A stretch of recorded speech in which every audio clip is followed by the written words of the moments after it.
किस संख्या से गुणा करें, किस संख्या से गुणा करें। जब ऐसा पूछा जाए, ए नैन्सी शांत रहो, 2/12 लिखो माइनस के 2/13 को किस संख्या से गुणा करें कि गुणनफल 2 प्राप्त हो।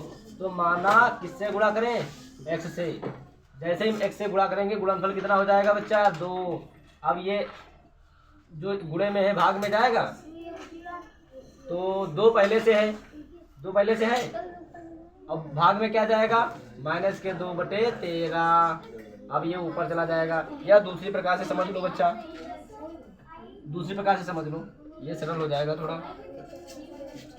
2 पहले से है, और जो चीज़ नीचे होती है वो ऊपर जाती है, कहाँ जाती है, और जो ऊपर होता है वो नीचे। 2 से 2 कट जाएगा, x बराबर प्लस माइनस -13।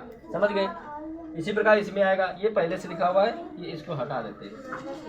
दूसरा देखो, माइनस के 2/9 को किस संख्या से गुणा करें, गुणा करें कि गुणनफल माइनस का 1 प्राप्त हो। कितना प्राप्त हो, माइनस का 1 प्राप्त हो। तो माना माइनस के 2/9 को हम x से गुणा करते हैं, तो गुणनफल हमारा कितना प्राप्त होगा, माइनस का 1। तो x बराबर माइनस का 1 और गुणे में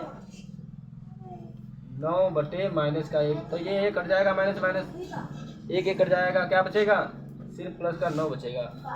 ये हो गया सवाल आपका। समझ गए, नहीं समझे। आपको ध्यान देना है कि जब पूछे किस संख्या से गुणा करें, तो भैया गुणा कराओगे ना। हमने गुणा करवा दिया, अब पूछ रहा है किस संख्या से इसमें भी गुणा करें। अगर पूछता भाग करें तो भाग करते, अगर योग होता तो योग करते। समझ में आया।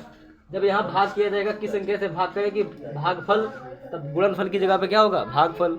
और अगर हम गुणा कर रहे हैं तो गुणनफल, योग करते होते तो योग फल आता। नहीं समझे। कहाँ पे देखो, यहाँ पे दिया होता है प्रश्न में, कह रहा किस संख्या से गुणा करें, तो हमें गुणा करना है। अगर लिखा होता किस संख्या से भाग करें तो भाग करते। समझ में आया, नहीं आया। कहाँ, अच्छा सॉरी यहाँ पर ना, तो आंसर चेंज हो जाएगा।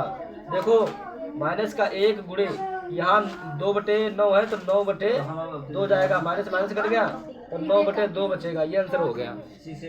यहाँ पे थोड़ा हमने भूल गए थे, 2 की जगह पे 1 लिख दिया था, अब सही हो गया। समझ गए ना, समझ गए।